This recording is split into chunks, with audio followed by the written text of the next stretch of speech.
Hello, dear friends. It's so important that we can gather like this to share information that genuinely matters to our health and well-being.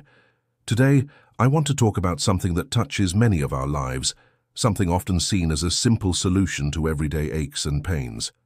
But, as we'll discover, even the most common things can sometimes carry hidden risks, especially for us as we gracefully age. Imagine this. Mr. Peterson, a lively gentleman of 78, always active in his garden, starts experiencing some persistent knee pain. Like many of us would, he reaches for a common over-the-counter painkiller, one he's used on and off for years without a second thought. It helps him manage the discomfort and continue his daily routines. But one evening, he's suddenly struck by an excruciating abdominal pain, so severe that he collapses. Rushed to the hospital, his family receives shocking news. Mr. Peterson has suffered an intestinal rupture, a life-threatening condition. And his doctors, after careful investigation, point to his regular use of that seemingly harmless painkiller as a primary contributing factor. This story, while fictionalized in its specifics, reflects a scenario that is tragically becoming more recognized in medical circles. Today, we need to have a serious yet calm and informed conversation. We're going to pull back the curtain on a growing concern among doctors, the potential link between a very popular type of painkiller and an alarmingly high percentage, some reports suggest up to 80%, of intestinal ruptures in seniors. This isn't about causing fear, but about raising a crucial health alarm, about empowering you with knowledge so you can make the safest choices for yourself and your loved ones. So please, stay with me as we explore this vital topic together. First, let's acknowledge the widespread use of these painkillers. Think about it. How often do we, or people we know, reach for a pill to ease a headache, soothe arthritis pain, manage backache, or reduce a fever? Certain popular painkillers, often belonging to a class of drugs known as non-steroidal anti-inflammatory drugs, or NSAIDs, are staples in medicine cabinets around the world. They are available over the counter and by prescription, and they are incredibly effective for many types of pain and inflammation. Their popularity stems from their accessibility and their proven ability to provide relief, whether it's for a temporary ache after a bit too much gardening, or for managing the chronic discomfort of conditions like osteoarthritis.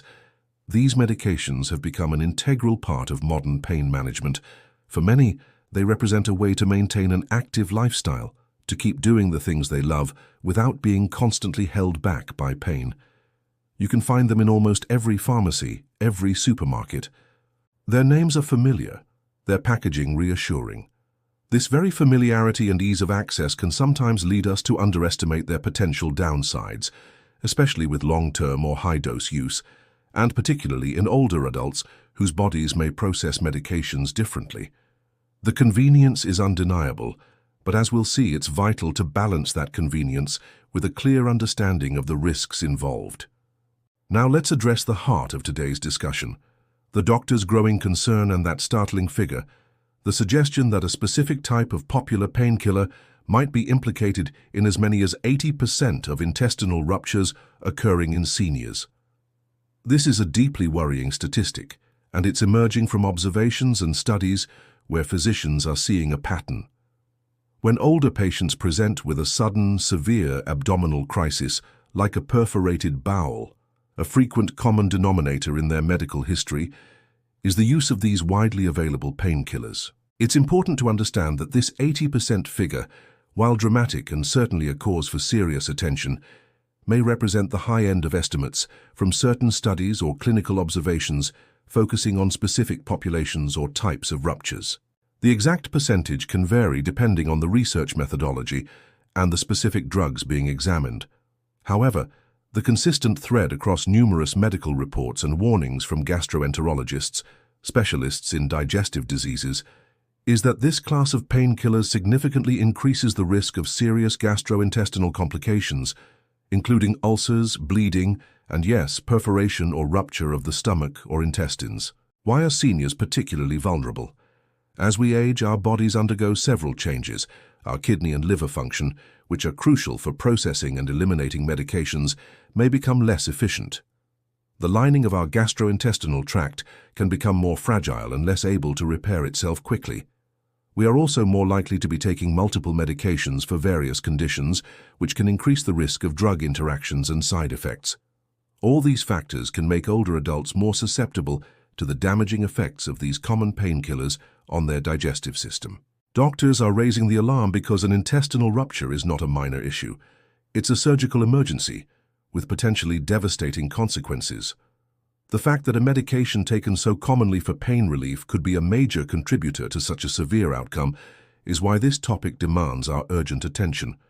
It's a stark reminder that no medication, not even one available without a prescription, is entirely without risk. So what exactly happens when an intestine ruptures, and why is it so dangerous, especially for an older person? The consequences are profound and can impact both physical health and overall quality of life. Let's first talk about the direct physical impact. An intestinal rupture or perforation means that a hole has formed in the wall of the stomach, or more commonly, the small or large intestine. When this happens, the contents of the intestine, which include digestive fluids, food particles, and bacteria, leak out into the abdominal cavity, also known as the peritoneal cavity. This cavity is normally a sterile environment. The immediate result of this leakage is a condition called peritonitis, which is a severe and painful inflammation and infection of the peritoneum, the lining of the abdominal cavity. This infection can spread rapidly. The body's immune system mounts a massive response, but it can quickly become overwhelmed. Symptoms are usually sudden and severe: intense abdominal pain that worsens with any movement, a rigid or board-like abdomen, fever, chills, nausea, and vomiting. If not treated immediately with surgery and strong antibiotics, peritonitis can lead to sepsis. Sepsis is a life-threatening condition where the body's response to infection spirals out of control, leading to widespread inflammation and damage to multiple organs, including the kidneys, lungs, and heart. Septic shock can then occur, causing a dangerous drop in blood pressure, organ failure, and tragically, often death. For seniors, whose bodies may already have less reserve to fight off such a massive infection and withstand the stress of major surgery, the risk of mortality from a perforated intestine and subsequent sepsis is significantly higher. Even with prompt treatment, the recovery can be long and arduous. Beyond the immediate life-threatening crisis, an intestinal rupture has a severe impact on the quality of life, often long after the initial emergency has passed. The treatment for an intestinal rupture almost always involves emergency surgery to repair the hole and clean out the abdominal cavity. Sometimes, a portion of the damaged intestine needs to be removed. In some cases, especially if the infection is severe or the patient is very frail, a temporary or even permanent colostomy or ileostomy may be necessary. This means creating an opening, a stoma, on the abdomen to allow waste to be collected in an external bag. The recovery from such major surgery is challenging for anyone, but particularly for an older adult. There's the pain from the surgery itself, the prolonged hospital stay, and then a potentially difficult rehabilitation period. Mobility can be affected, leading to a loss of independence. There might be ongoing digestive issues, changes in bowel habits, and the need for careful dietary management. If a stoma is required, it brings a whole new set of physical and emotional challenges. Learning to care for a stoma, managing appliances, and dealing with potential issues like skin irritation or leakage can be overwhelming. It can impact body image, self-esteem, and social interactions. Many seniors report feeling a profound loss of their former lifestyle and independence. The fear of another such event can also lead to anxiety and a reluctance to engage in activities they once enjoyed. The journey back to any semblance of normalcy can be incredibly tough, marked by physical discomfort and emotional distress. It's a stark reminder of how a single medical event, potentially triggered by a common medication, can drastically alter the course of someone's later years. The aim is not just to live longer, but to live well, and this kind of complication severely threatens that. Now you might be wondering, how can a simple painkiller, something designed to help us, end up causing such devastating harm as an intestinal rupture? To understand this, we need to look at the inherent mechanism by which these popular painkillers work, particularly the widely used NSAIDs. NSAIDs, which include common drugs like ibuprofen, naproxen, diclofenac, and even aspirin, though aspirin has some unique properties, work by blocking enzymes called cyclooxygenase enzymes, or COX enzymes. There are two main types, COX-1 and COX-2. These enzymes are involved in the production of substances called prostaglandins. Prostaglandins do many things in the body. Some prostaglandins, produced via the COX-2 enzyme, are involved in causing inflammation, pain, and fever. So by blocking these NSAIDs effectively reduce these symptoms, which is why they are so helpful. However, other prostaglandins, particularly those produced via the COX-1 enzyme, play a vital protective role in our stomach and intestines. These good prostaglandins help to maintain the integrity of the mucosal lining, the protective barrier that lines our digestive tract. They promote the secretion of protective mucus, ensure good blood flow to the stomach and intestinal walls, which helps with repair and nutrient delivery, and help regulate stomach acid. Here's the problem. Most traditional NSAIDs are non-selective, meaning they block both COX-1 and COX-2 enzymes. So while they are reducing pain and inflammation by blocking COX-2, they are also, unfortunately, inhibiting the protective COX-1 enzyme. This reduction in protective prostaglandins can lead to several negative consequences in the gut. 1. Reduced mucus production. The protective mucus layer thins out, leaving the underlying cells more vulnerable to damage from stomach acid and digestive enzymes. 2. Decreased blood flow. Reduced blood flow to the gut lining can impair its ability to heal and repair itself from everyday minor irritations. And 3. Direct irritation. Some NSAIDs are also directly acidic and can irritate the stomach and intestinal lining on contact. Over time, especially with regular or high-dose use, this weakening of the gut's natural defenses can lead to the formation of erosions, then ulcers, open sores, in the lining of the stomach or intestines.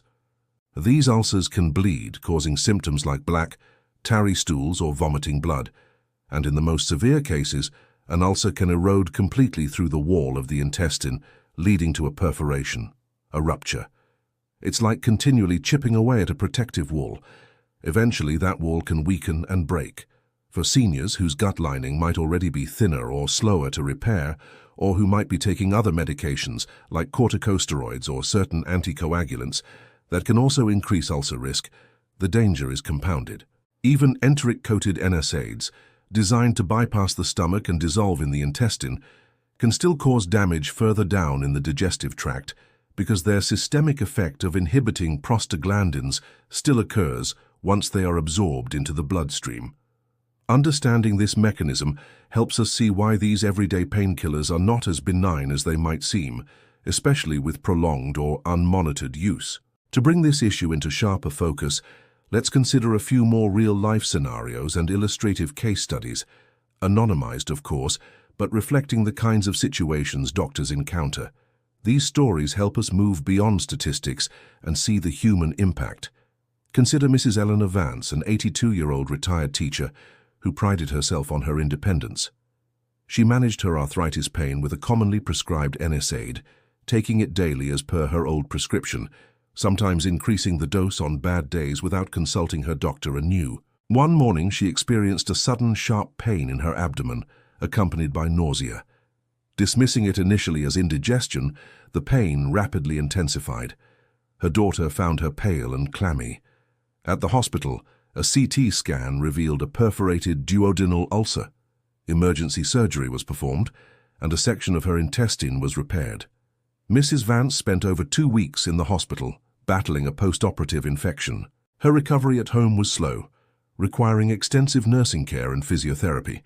She lost a significant amount of weight and strength, and her confident independence was severely shaken. Her doctors directly linked the perforation to her long-term NSAID use. Then there's Mr. George Miller, a 76-year-old who loved his woodworking hobby. He started taking an over-the-counter ibuprofen for his lower back pain, usually just a couple of tablets a day.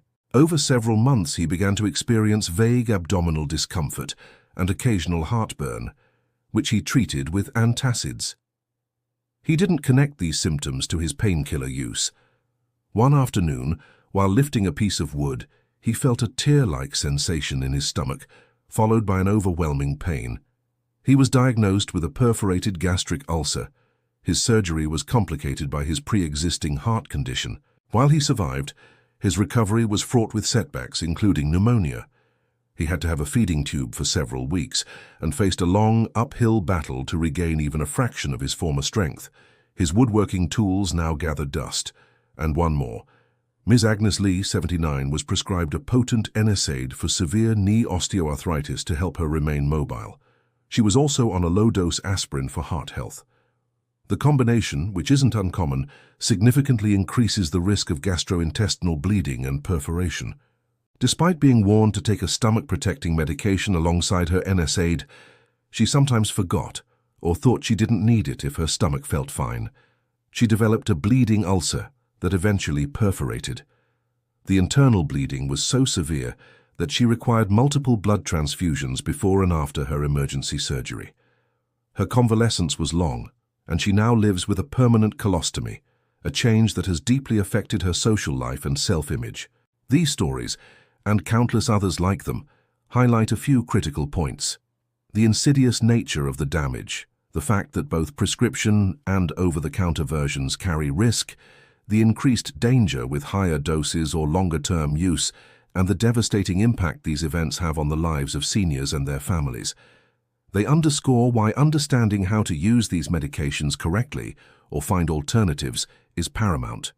Hearing these stories and understanding the risks can be unsettling, I know. But my purpose today is not to leave you feeling fearful, but to equip you with practical knowledge on how to correctly and safely use painkillers and how to explore other options for managing pain. Empowerment comes from understanding how to navigate these choices wisely.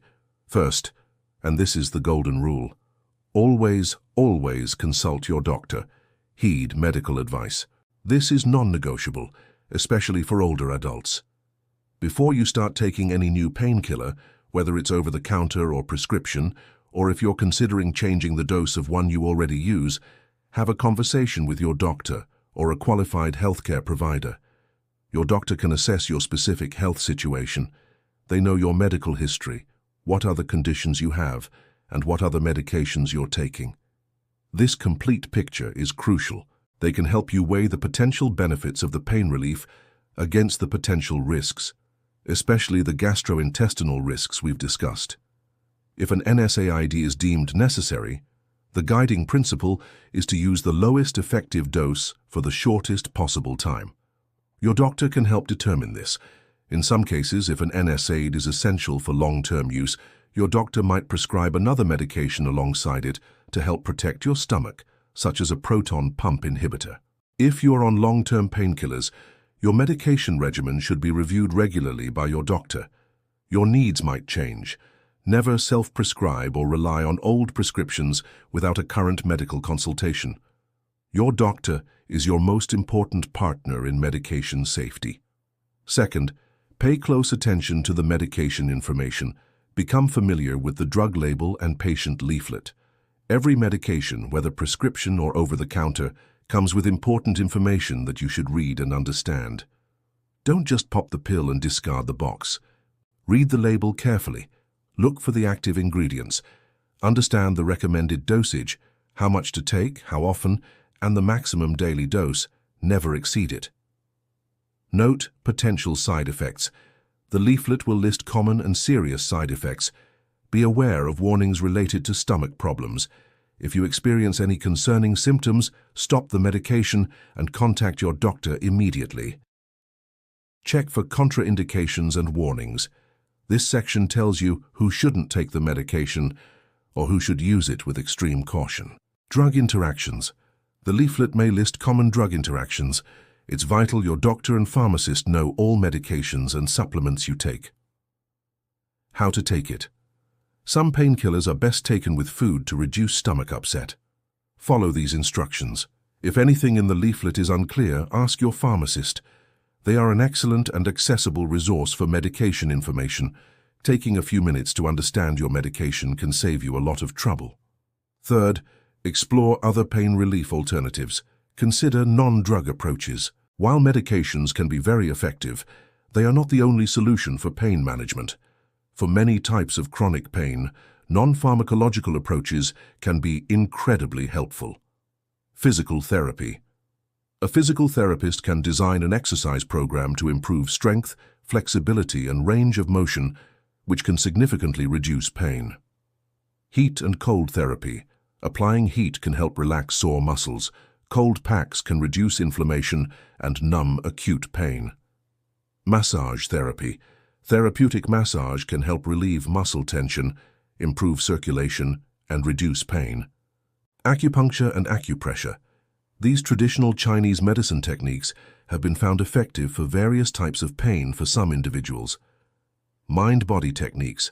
Practices like meditation, mindfulness, yoga, and Tai Chi can help manage pain by reducing stress and altering pain perception. Weight management. If you are carrying excess weight, losing even a modest amount can significantly reduce stress on weight-bearing joints, thereby alleviating pain. Assistive devices. Using a cane or walker if appropriate can improve stability and reduce pain during movement. Topical pain relievers. For localized pain, creams or gels can sometimes provide relief with less systemic absorption. However, even these should be discussed with your doctor. Discuss these alternatives with your doctor. They may be able to refer you to specialists or suggest which ones might be most suitable for your specific condition. Often, a multimodal approach is the most effective. My dear friends, we have navigated some very serious information today. We've discussed the widespread use of certain popular painkillers and the deeply concerning link that doctors are increasingly observing between these medications and the risk of intestinal rupture in seniors. We've explored the severe physical consequences and the profound impact on quality of life that such an event can cause, and we've delved into how these drugs can, over time, damage our precious digestive system. But as always, our journey doesn't end with the problem. It moves towards solutions and empowerment. We've highlighted the absolute importance of consulting your doctor, the necessity of carefully reading drug labels, and the value of exploring safer alternatives. The key message today is one of informed caution and proactive self-care. Pain is a real and challenging part of life for many, and while medications can offer valuable relief, they must be used with wisdom, respect, and a clear understanding of their potential downsides.